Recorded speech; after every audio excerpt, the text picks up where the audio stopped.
everyone, and welcome to today's stream. Today is an interesting topic. We're going to be talking about MST and how one can work with the VBA for benefits related to MST. But before we begin, I want to remind you all to like and follow and subscribe. Also, if you want to ask a question or make a comment, we can see them from wherever you're watching, Facebook, YouTube, or Instagram. So just put it in the comment section and we'll be able to see and answer your questions. So I'd like to welcome Dr. Christine Kalmes and Dana Dupree-Colar, who are going to be joining us today and speaking about MST and benefits. Welcome, Dr. Kalmes and Dana. Thank you for joining us today. Thank you. Thank you so much for having us. So, as Rosalia mentioned, my name is Dr. Christine Kelmis. I am the Military Sexual Trauma Coordinator for VA Maryland Healthcare System. In honor of Sexual Assault Awareness and Prevention Month, which is the month of April, we are so excited to have Dana Dupree-Colar here to answer questions about applying for benefits related to military sexual trauma.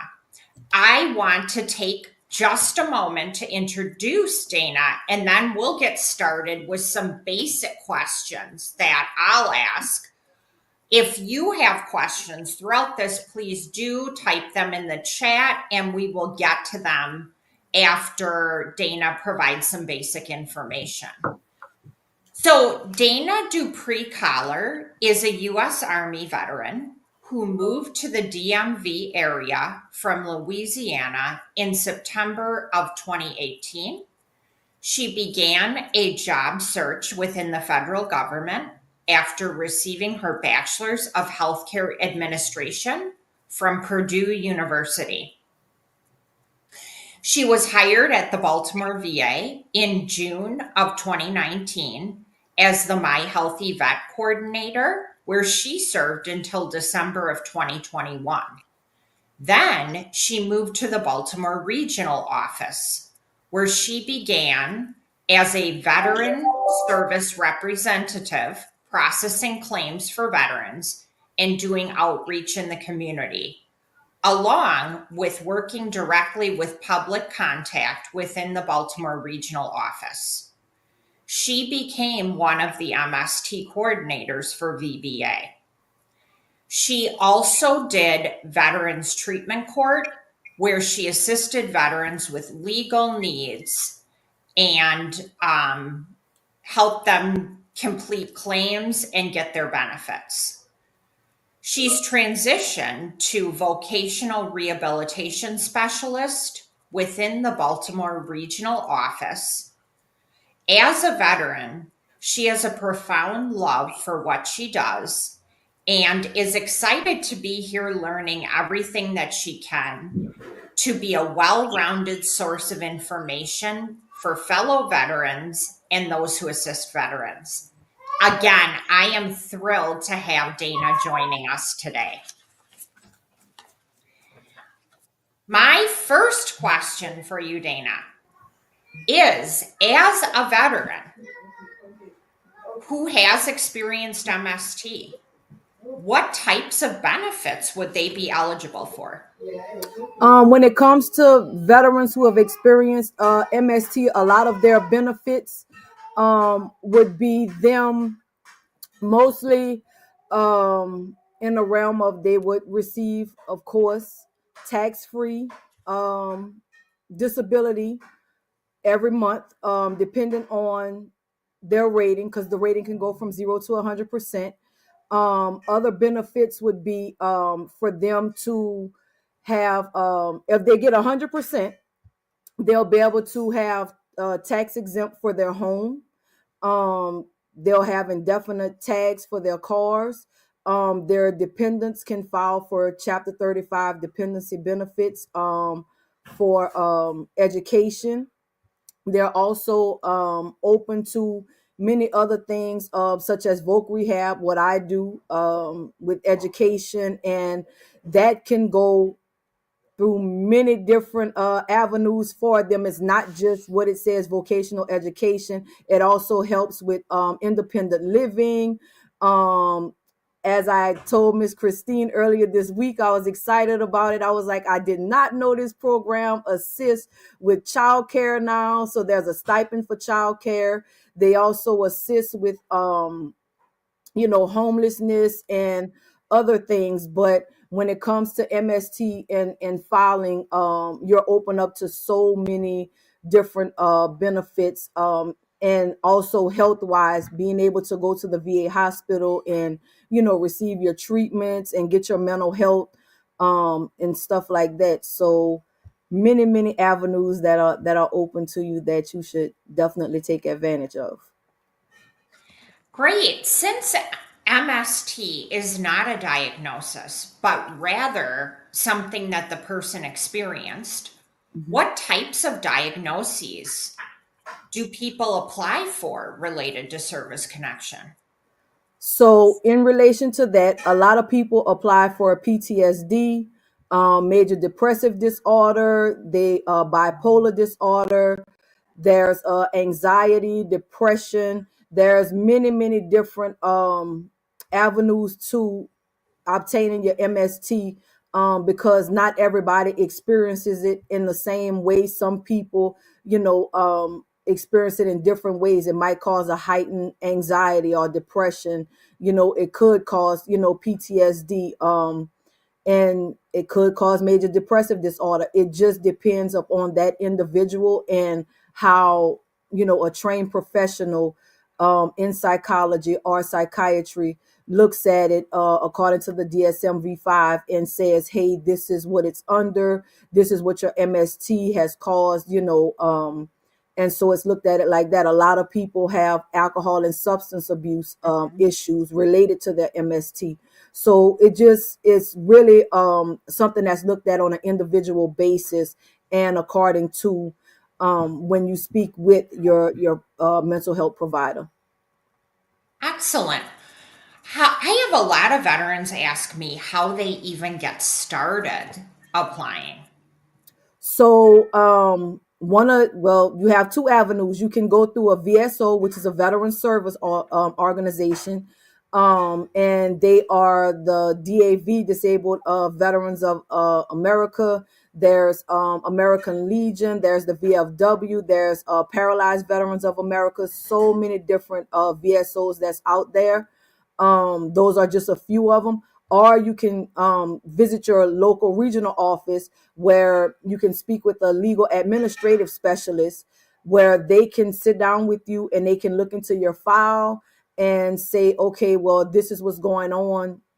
And what they'll do, if it's your first time filing, they'll do what's called a 21-526. And they'll take down any medical evidence that you're filing for associated with the MST.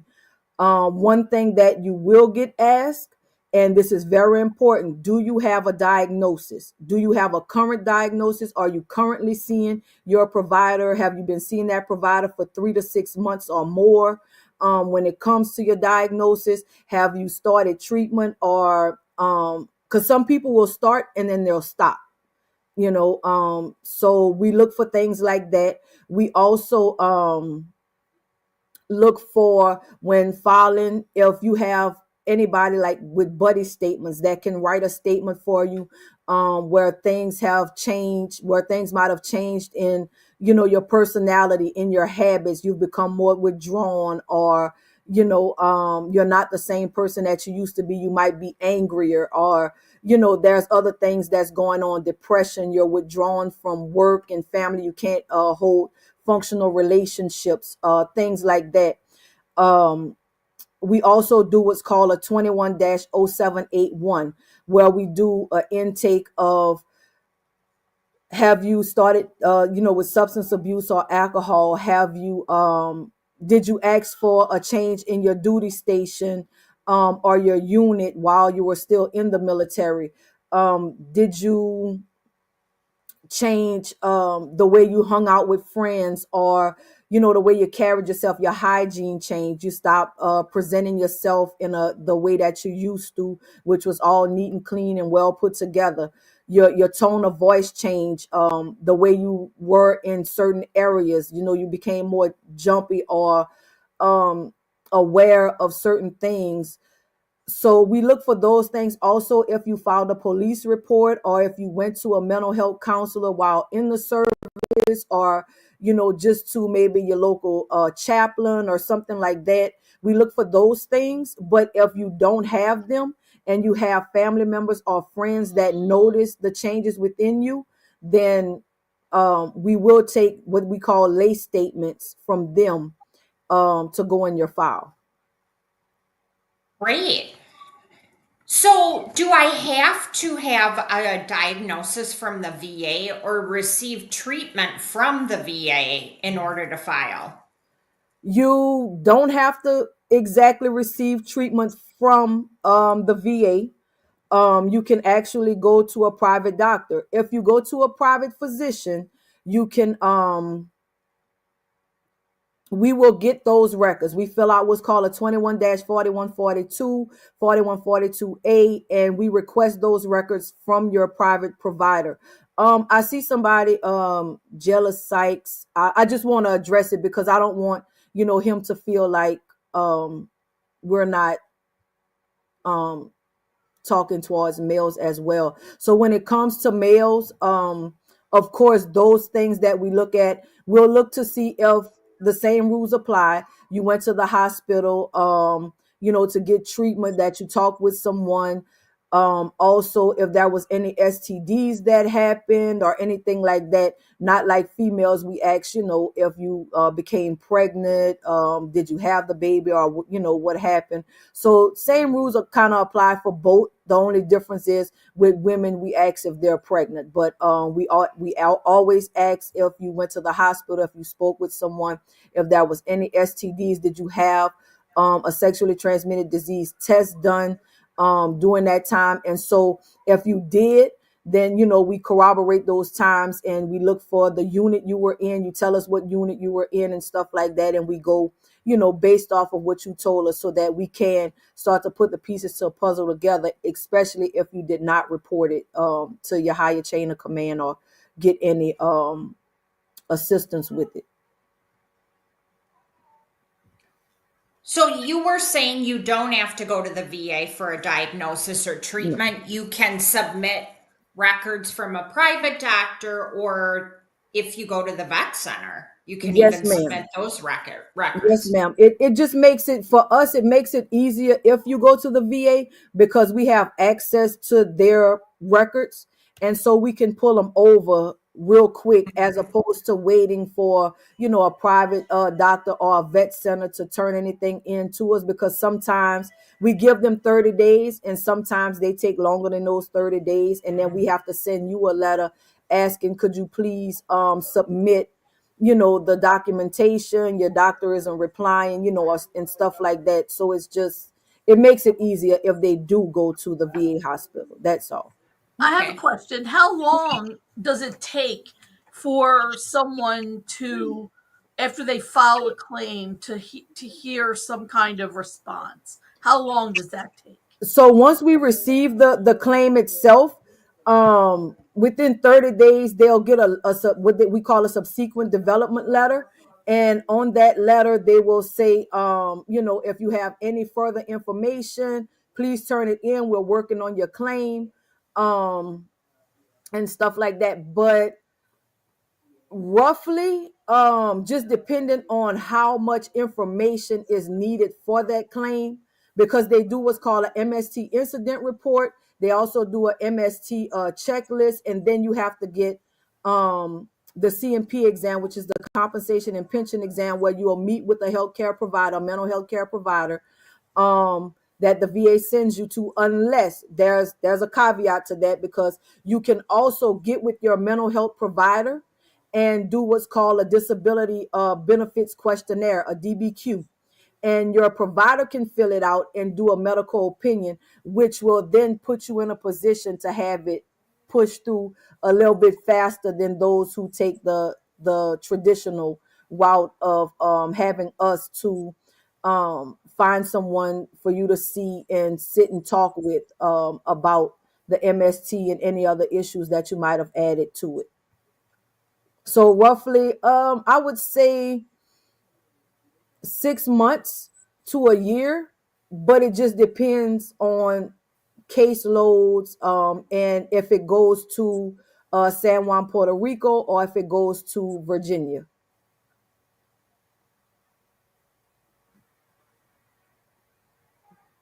Oh my God. Okay. Is it possible for us to find out who this veteran is and I can reach out to them directly, please?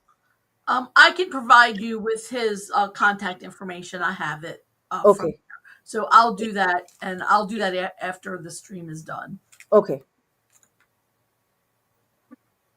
Next question was, will the veteran have to talk about the event to apply?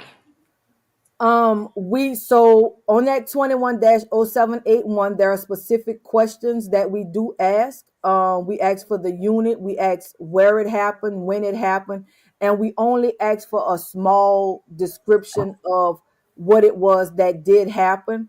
Because we're going to get records from your provider, whether it be VA or a private provider, all of that will already be in there. So that's something that they will, definitely look at. We try not to ask too much, but if that veteran is willing to sit and share with us, we do type it up on a 4138 for them to also have that information for the provider that they'll be seeing. Because I know sometimes it's very uncomfortable to sit down and talk with someone about it and then have to go and talk to somebody else that you don't know about it, and it's just constantly opening up the same wounds. So if that veteran is willing to sit and open up with us, then yes, we will take all information that they're given, and type it up for them. That way it's already in the file. Will they have to talk about it during the comp and pen exam?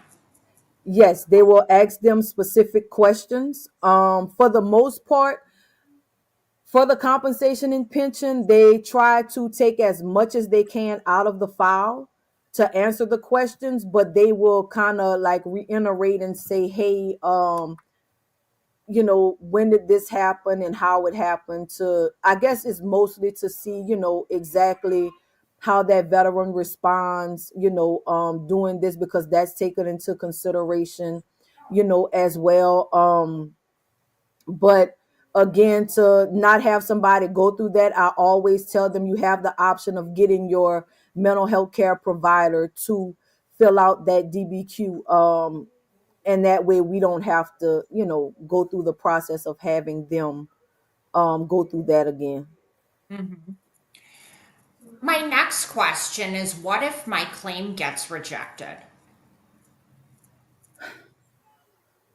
I don't like talking about that part, but that is something that happens. And if the claim does get rejected, we always send a complete narrative of why that claim was rejected. You will know exactly why. It could be from, maybe you went to a private provider and that provider did not give us the information. We reached out to you to get the information, you didn't turn it in.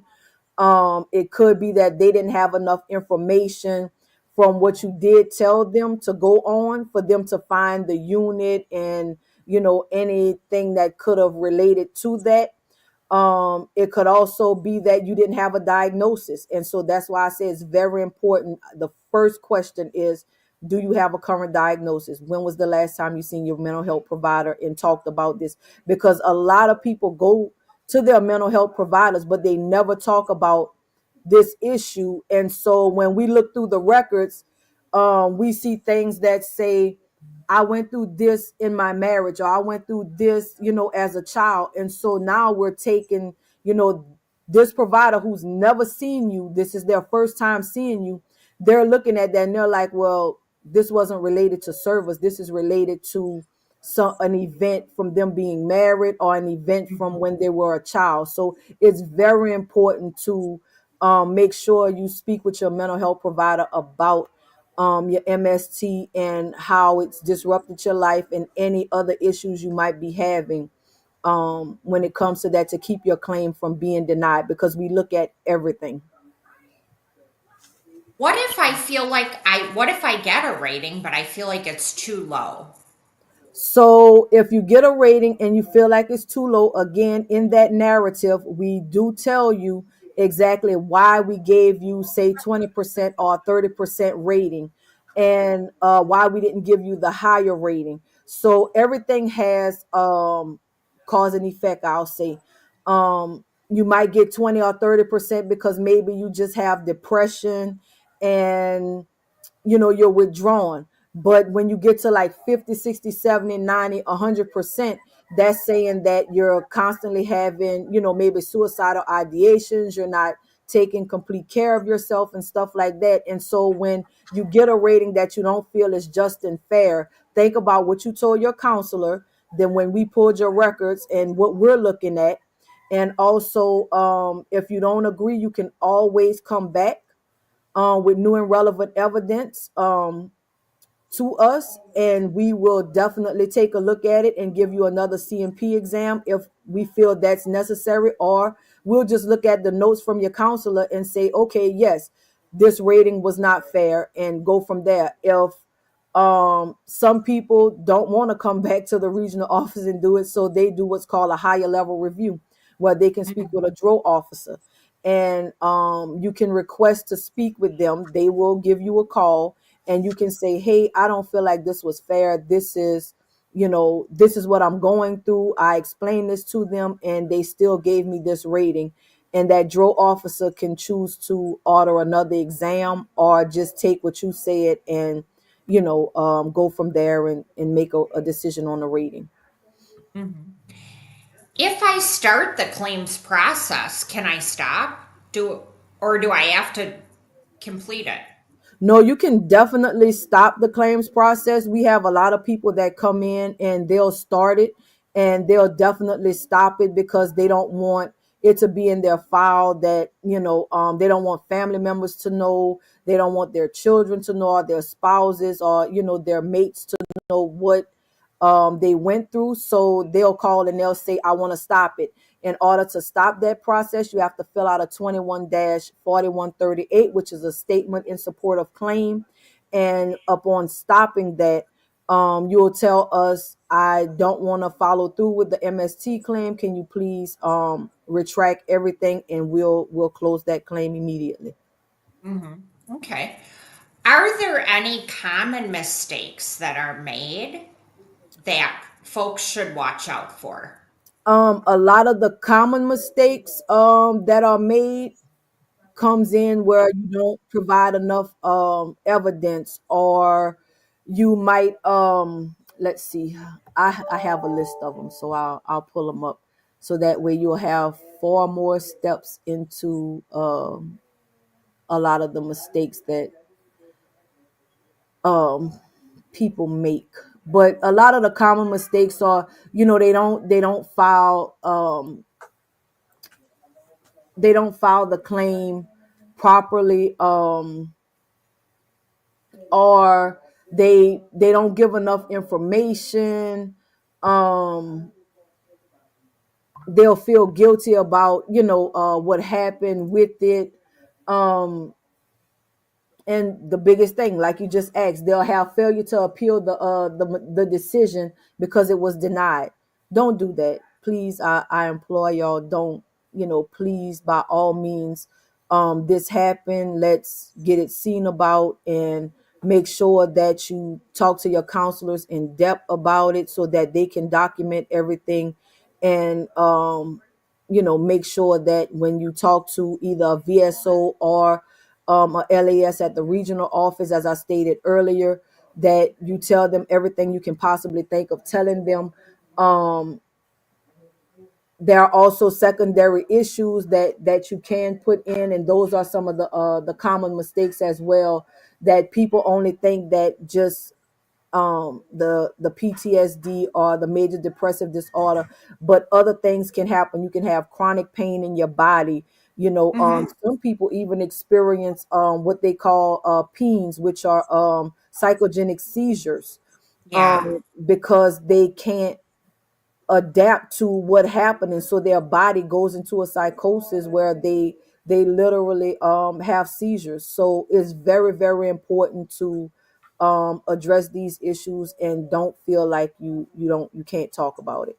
Hmm. Absolutely. Any questions for Dana before we wrap up? There's another comment. I'm currently leaving therapy. Can you see it? Yeah, I I can see it. It can. says, I'm currently leaving therapy and have been in therapy for 3 years now. I do thank my higher power for P. Alman. It's such a struggle without a full range of the services offered. Um, I would say please don't leave therapy. I have a very personal attachment to MST and PTSD for my fellow veterans. And I'm gonna just say, please, please, please stay in therapy. There are many, many services that are open to you. I will reach out to you myself and talk to you about those things, off camera. But please don't give up on therapy. If you feel like your therapist is not doing what they need to assist you, and you're being seen at a VA facility, you do have the choice to ask for a community care provider, to go out into the community to get the assistance that you need. But just know that there's many, many services that you can do. You don't have to. You can do cognitive therapy. You can see a social worker. There's many, many different avenues. A psychiatrist is not your last stop. I promise you can see a psychologist. So there's a lot there Hmm. that can assist you. So don't leave therapy. Just maybe leave who your therapist is. I am not a clinical therapist myself. Dr. Combs is, but I can just tell you from where my heart is. Don't leave therapy. And I'll give you a call. I'll reach out to you as soon as. Yeah, and so actually, I think this user was logged on Yeah, with to his niece's his niece. account. Right. So why don't we give him your number so Okay, that he yeah. can call you, Dana? So I don't know it by heart, but I'm gonna give it to you. I got it. So my work cell phone number is 443-794-0389, and you can give me a call or send me a text message letting me know who you are and that you are on a Facebook Live, and I can definitely give you a call and talk to you about the options, and let's see what we can do to get you going. I And would be more than happy to do that.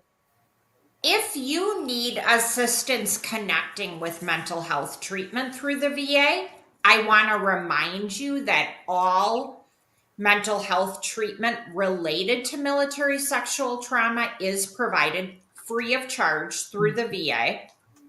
And please call me at 410 if you need to be connected with mental health services. Can you write that? Can you say that number again so I can get it into the? Yes, it is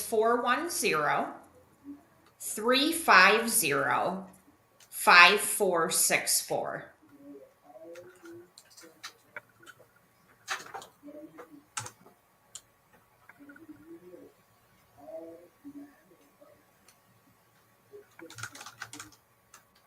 This has been a great session. I hope everybody has some basic information about how to apply, and you certainly have contacts with Dana or myself to ask more specific questions about the process and get connected with mental health treatment. Yes, we would we're here to assist in every way possible. Please don't feel like, you don't have someone that you can come to for that assistance. I might not be in a capacity of being, a counselor or someone in that capacity, but I have been in and out this all over within the VA. Now I'm in the education department where I can, in that department, like I said, there's many facets. So we also assist with counseling in those areas as well. And also, like I said, independent living to get you things that you might need so that you can, live a productive and successful life, even with, going through your mental health issues and stuff like that, too, is where you can feel comfortable in an environment. So please, y'all, just take advantage of this Facebook and Instagram live, and we provided our phone numbers. Please reach out if y'all need to. Miss Rosalia, if they I don't have Facebook, so if they like comment or send you anything, you can always ping me and let me know, and that way I can reach Sure. out to them. That's no problem. And when I get off the screen, when we get off the stream, I will send you this veteran's number. I do not have his last four. But I could I reach out. do. Oh, you I do? do. Okay. And Okay. I'll send you an encrypted message, email message with Okay. his information so you can contact him. Okay. All right. So you'll send it to Dana. Yes, I will. All right. All right. Well, I'm so happy that we were able to get this information out there. Veterans, you heard it here. If you are struggling with MST and either are not treated or do not know that you can actually apply for benefits as a result of your experience of MST. You heard the tea, we spilled the tea here.